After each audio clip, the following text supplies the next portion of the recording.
Leo ஜீனோ Hunter episode 19. இது போன்ற கதைகளை கேட்க உடனே நமது சேனலை சப்ஸ்கிரைப் செய்து கொள்ளுங்கள். லியோவினின் சோதனை. லியோவை தள்ளிக்கொண்டு சபரீஷ் ஜீனோ தலைமைச் செயலகத்திற்குள் சென்றான்.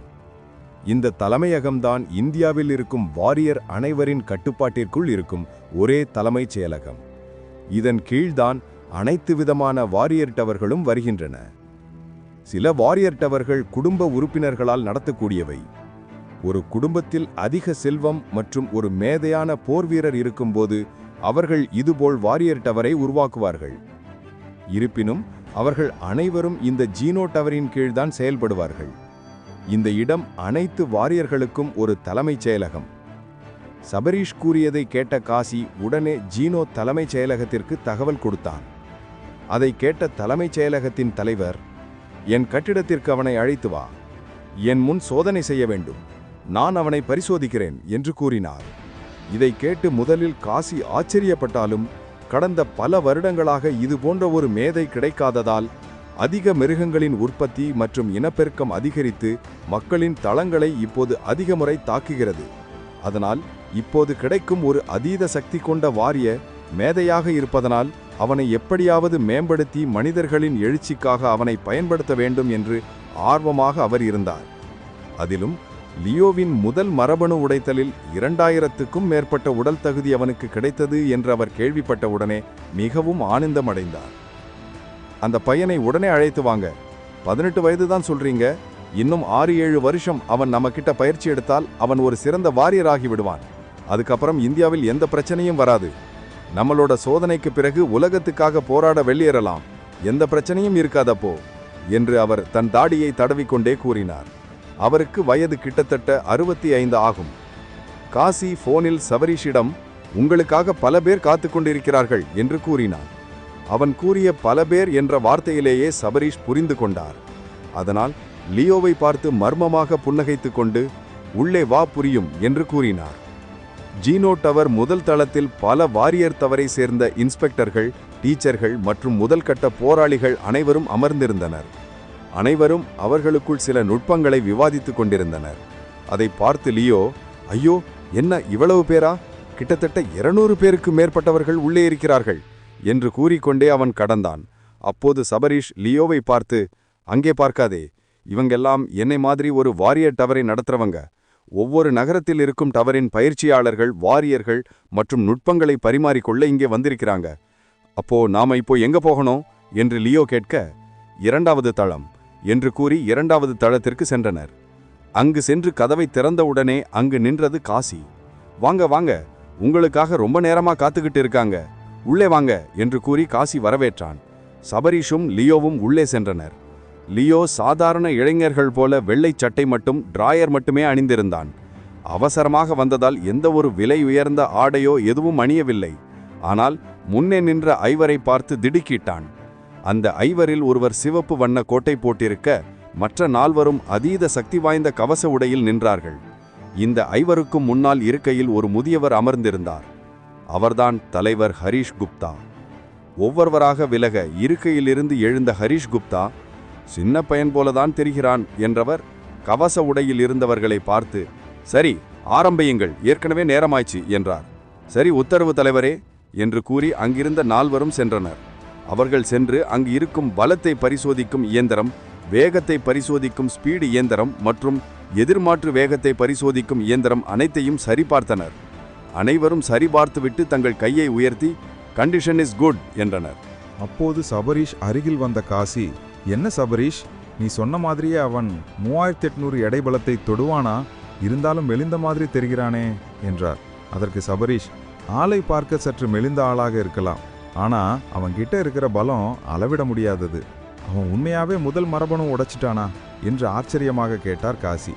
ஏன், இதுல என்ன ஆச்சரியம், ஒருவன் 3800 கிலோ எடை உடல் பலத்தை வைத்திருப்பது சாதாரணமா என்றார் சபரீஷ். அதற்கு காசி, சாதாரணம் இல்லதான், ஆனாலும் நம்பர் மாதிரி இல்லையே என்றான்.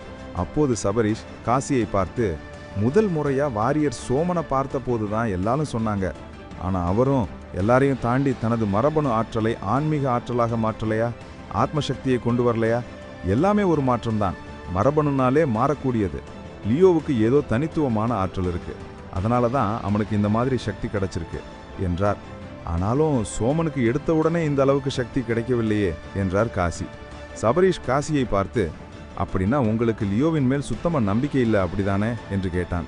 நான் அப்படி சொல்ல வரல, இருந்தாலும் 3800 அப்படிங்கிறது தான் எனக்கு ரொம்ப சந்தேகமாக இருக்கு. அவன் அந்த அளவு இருந்தால் பரவாயில்ல, அப்படி இல்லைன்னா இவ்வளவு பேரோட நேரத்தை வீணாக்குனதுக்கு தலைவர் ஹரிஷ் குப்தா ஏதாவது சொல்லுவார்னு பயமா இருக்கு என்றான் காசி. அப்பொழுதுதான் சபரீஷ் அங்கு 5ஆவதாக ஒருவர் இருட்டில் சிவப்பு நிற அங்கி அணிந்து கொண்டு நிற்பதை பார்த்தார். அதை பார்த்த சபரீஷ், சரி, இந்த 4 பேரும் டெக்னீஷியன்கள் மற்றும் ஹரிஷ் குப்தா தலைவர், ஆச்சாவதா இன்னொருத்தர் யார் அங்க இருட்டுல என்றார். அது எனக்கும் தெரியல, நீ வர்றப்ப வெளியில ஒரு ஜெட்டு பார்த்துட்டு வந்தில்ல? ஆம், லேட்டஸ்ட் மாடல், அதுல தான் இவர் வந்தாரு. இவர் முகமூடி போட்டிருக்கிறதுனால யாருன்னு எனக்கு தெரியல என்றான் காசி. அதை கேட்ட சபரீஷ், ஒருவேளை அவராக இருப்பாரோ? அவர் இங்கே வந்திருக்க வாய்ப்பே கிடையாது, அவர் நீண்ட தியானத்தில் இருக்கிறாருன்னு தானே கேள்விப்பட்டேன் என்று மனதிற்குள் எண்ணியவன், சரி, யாரா இருந்தா என்ன, இப்போதைக்கு நடக்கிறத பார்ப்போம் என்று அங்கு இயந்திரத்தை சரிபார்த்து கைவிரல்களை காட்டிய நபர்களை பார்த்தான். ஹரிஷ் குப்தா லியோவை பார்த்து, உனது பலத்தை காட்டு என்றார். லியோ திரும்பி சபரீஷை பார்க்க, சபரீஷ், வெற்றி, எந்த ஒரு பதட்டமும் பயமும் வேண்டாம், சாதாரணமாக போய் உன்னோட முழு சக்தியும் அதுல காட்டு என்றார். சரி என்று தலையை அசைத்து லியோ அந்த இயந்திரத்தை நோக்கி நடந்து சென்றான். அனைவரும் ஆவலாக பார்த்து கொண்டிருக்க இருட்டிலிருந்து அந்த சிவப்பு அங்கி அணிந்த மனிதனும் பார்த்தான். ஒரு பெருமூச்சை இழுத்துவிட்டு வேகமாக அந்த இயந்திரத்தில் குத்தினான் லியோ. ஆனால் இந்த இயந்திரத்தில் எந்த ஒரு அதிர்வும் வரவில்லை, எந்த ஒரு ஆற்றலும் வரவில்லை. அதை பார்த்த சபரீஷ், என்னாச்சு? இதே வேகத்தில் சென்னையில் அகாடமியில் குத்தும்போது பெரிய ஆற்றல் அலையை வெளியேற்றுச்சு, இப்ப அமைதியா இருக்கு. ஒருவேளை இயந்திரத்தின் தவறா? இல்லையே, 2 இயந்திரமாச்சே என்று சபரீஷின் மண்டையோ அந்த 10 நொடிகளில் பல விஷயங்கள் ஓடியது. லியோ குத்தியவன் தன் கைகளை பார்த்தான், இயந்திரத்தை பார்த்தான். எந்த ஒரு வித்தியாசமும் இல்லாதது போல் தோன்றியது. ஆனால் டிஸ்பிளேவை பார்க்கும்போதுதான் அவனுக்கு புரிந்தது, இவன் சென்னையில் குத்திய அதே பலம் 3800. இருந்தாலும் இந்த இயந்திரம் ஏன் எந்த ஒரு சக்தி அதிர்வையும் வெளிவிடவில்லை என்று யோசித்துக் கொண்டே அவன் திரும்பி பார்த்து கொண்டு வந்தான். ஹரிஷ் குப்தாவும் அந்த எண்ணை பார்த்து, பரவாயில்ல என்றார். காசியை பார்த்து சபரீஷ், என்ன, ஏன் இதுல எந்த ஒரு ஆற்றல் வெளிப்பாடும் தெரியல என்றான். ஆனால் காசி தன் வாயை பிளந்து கொண்டு, நீ சொன்னது உண்மை என்பதை நான் இப்ப நம்புறேன் என்று அதிர்ச்சியாக கூறினார். சரி, அதை விடு, நான் கேட்டதுக்கு பதில் சொல்லு என்றார் சபரீஷ். சபரீஷை பார்த்து புன்னகைத்த காசி, இது எந்த வாரியர் டவர்னு நினைச்சிட்டு இருக்கியா? இது ஜினோ டவர். இங்க இருக்கிற இயந்திரங்கள் எல்லாமே கிட்டத்தட்ட 20,000 எடை வரைக்கும் தாங்கக்கூடியது. அப்படி இருக்கும்போது சாதாரண 3800 இதை தாங்காதா? இந்த இயந்திரத்திற்கு அதெல்லாம் சும்மா யாரோ சாதாரணமா குத்துன மாதிரி என்றான். அடுத்து வேகத்திற்கான இடம். அந்த இயந்திரத்திற்கு சென்ற லியோ சென்னையிலிருந்து செய்தது போல செய்தான். 75 மீட்டர் பை வினாடி. அதை பார்த்த ஹரிஷ் குப்தா, இதுவும் பரவாயில்ல என்றார். பிறகு அவன் எதிர்மறை வேக சோதனையில் ஈடுபட்டான். இங்கிருப்பது ஜினோ டவர் என்பதால் இங்கு அடிப்படை வீரர்களுக்கான தகுதி என்று காட்டியது. இந்த இயந்திரங்கள் அனைத்துமே அவரது வெற்றியை கூறிவிட்டது என்று கூறி சிரித்தார். அப்போது அங்கு சிவப்பு உடையுடன் இருட்டில் இருந்த மனிதன் அந்த இடத்தை விட்டு நகர்ந்து சென்றான். அவன் ஒரு அறைக்குள் செல்ல அதை பார்த்த ஹரிஷ் குப்தாவும், சற்று பொறுங்கள், வந்துடுறே என்று கூறிவிட்டு அந்த அறைக்குள் சென்றார். உள்ளே சென்று சில நிமிடம் கழித்து மீண்டும் வெளியில் வந்தார் ஹரிஷ் குப்தா. அவரது முகத்தில் அதீத புன்னகை இருந்தது. அதை பார்த்த சபரீஷ், என்ன சொல்லப் போகிறாரோ என்று எண்ணிக்கொண்டிருந்தார். வாழ்த்துக்கள் லியோ என்று கூறியவர் பேச்சை தொடர்ந்தார். சரி, நான் டைரக்டா மேட்ருக்கு வரேன். நீங்க இப்ப இந்த ஜினோ டவரின் கீழ் இருக்கும் ஒரு வாரியர் டவரில் பணியமர்த்தப்படுவீர்கள். உங்களுக்கு இங்க இருக்கிற வில்லாவோ இல்ல சென்னையில் இருக்கிற எங்களுக்கு கீழ் இருக்கும் ஒரு வில்லாவோ நீங்க தேர்ந்தெடுக்கலாம். 2த்துல எதை வேண்டுமானாலும் நீங்க தேர்ந்தெடுக்கலாம், அது உங்களோட சாய்ஸ். ஒரு வீடு உங்களுக்கு தருவோம், ஆனா ஒரு கண்டிஷன், இந்த வீட்டை நீங்க விற்கக்கூடாது, உங்க பயன்பாட்டுக்கு மட்டும்தான் கொடுப்போம். அது மட்டும் இல்லாம உங்களுக்கு 20 லட்சம் ரூபாய் சம்பளம், அதோட சில பயிற்சி நுட்பங்கள், மரபணு சூழல் கத்திகள், சக்தி வாய்ந்த கவசங்கள் மற்றும் சில எக்யூப்மெண்ட் தொழில்நுட்பங்கள் உங்களுக்கு கொடுப்போம்.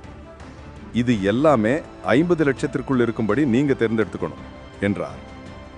இது எல்லாம் சபரீஷ் உண்டிக்கு ஏற்கனவே சொல்லியிருப்பான், சரிதானே என்றார். ஆமாம் என்று கூறினான் லியோ சிரித்துக்கொண்டே. பிறகு ஹரிஷ் குப்தா அருகில் இருந்த பெண்ணை பார்த்து, சரி, நீ ஒப்பந்தத்தை எடுத்து வா என்றார். உள்ளே சென்ற அந்த பெண் ஒரு ஒப்பந்த படிவத்தை எடுத்து வந்தார். அந்த படிவத்தை வாங்கி பார்த்த ஹரிஷ் குப்தா, இதில் இன்னொரு விதியை சேர்த்துக் கொள்கிறேன் என்றார். என்ன விதி என்று அவர் கேட்க, இன்னொரு 50 லட்சத்திற்கான வேகம் மற்றும் ஃபைட்டிங் ஸ்கில் இரண்டின் நுட்பங்களையும் கொடுப்பதாக சேர்த்துக்கொள் என்றார். அதை கேட்ட அந்த பெண், சார் அப்படின்னா 1 கோடி மதிப்புக்கா என்று அதிர்ச்சியாக கேட்டார். ஒரு இளம் வாரியர் நமக்கு கிடைச்சிருக்கான், அவனுக்கு தேவையானது கொடுத்து வளர்க்கிறது தான் இப்போதைக்கு முக்கியம். பணம் எல்லாம் பெரிய விஷயமே இல்லை, இது என்ன சின்ன செலவா என்றார் ஹரிஷ் குப்தா. இதை கேட்டு லியோவுக்கு, என்ன 1 கோடியா? எதை வைத்து என் மீது இவ்வளவு முதலீடு செய்கிறார்கள்? நான் இதுவரை ஒரு சண்டைகள் கூட கலந்து கொண்டதில்லை, எந்த ஒரு மிருகத்தையும் வேட்டையாடியதில்லை. அப்படி இருக்கிறப்ப 1 கோடி, அதுவும் இவங்க சாதாரணமாக பேசுறாங்க. இது ஒரு கணமாக அவனுக்கு தெரிந்தது. தன்னை நம்பி இவ்வளவு பணத்தை செலவழிக்கிறார்கள் என்று அவன் எண்ணும்போது அதற்கேற்றாற் போல நான் முன்னேறணும், என் சக்தியை வெளிப்படுத்தணும் என்று எண்ணினான். அப்போது அந்த முதியவர், உங்கிட்ட ஒன்னு சொல்ல மறந்துட்டேன் என்றார். என்ன என்று லியோ ஆர்வமாக கேட்க, கையை நீட்டியவர், என் பெயர் ஹரிஷ் குப்தா, அதை நான் இதுவரைக்கும் உங்ககிட்ட சொல்லல, இது நார்மலா இன்டராக்ஷனா வச்சுக்கோ என்றார். உடனே லியோ கையை நீட்டி, என் பெயர் லியோ, லியோ தாமஸ் என்று கூறினான். நல்லது, நீங்க இப்ப தேர்ந்தெடுக்கும் வில்லாவுக்கு குடிபோகலாம், ஆனால் மற்ற அனைத்துமே நீ வாரியர் ஆனதுக்கு பிறகுதான் உன் கைக்கு வந்து சேரும் என்று கூறினார். சரி என தலையசைக்க சபரீஷை பார்த்த ஹரிஷ் குப்தா, சபரீஷ் வாழ்த்துக்கள், இத்தனை வருஷமா உங்ககிட்ட இருந்து இதைத்தான் நான் எதிர்பார்த்தேன், கடைசியாக ஒரு பொக்கிஷத்தை கொண்டு வந்துட்டாய் என்று கூறி புன்னகைத்தார். நன்றி தலைவரே என்று சபரீஷ் தலைவணங்க அனைவரும் தலைவணங்கி அங்கிருந்து புறப்பட்டனர்.